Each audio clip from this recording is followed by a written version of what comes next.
In this video, I'm gonna teach you how to log out from all devices in Clash of Clans. It's a very quick and easy process, so make sure to follow along.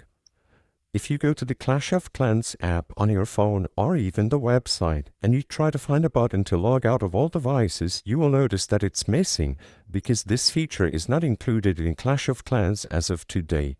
So in order to properly log out of all devices with your Supercell ID or your account, as you can see from the Clash of Clans official support page, they say that if you lost access to your account or if you are trying to log out of account from other devices, you will need a valid email address to successfully recover your account.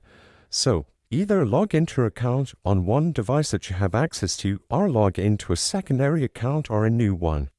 After you log into a valid email, you can just use the settings icon at the right side of the screen to open up the settings and then click Help and Support at the bottom left corner of the settings menu. Through the contact form inside the game, you will be able to talk to them to recover your account.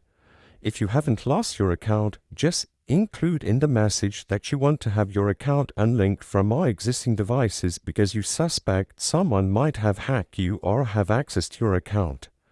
They will be able to help you as long as you have a valid email address and as long as you validate personal information of your account, like when it was created, your ID, password, etc. Just ask them to unlink your account from all devices and wait for them to reply. I hope I was able to help you on how to log out from all devices in Clash of Clans. If this video helped you, please be sure to leave a like and subscribe for more quick and easy tips. Thank you for watching.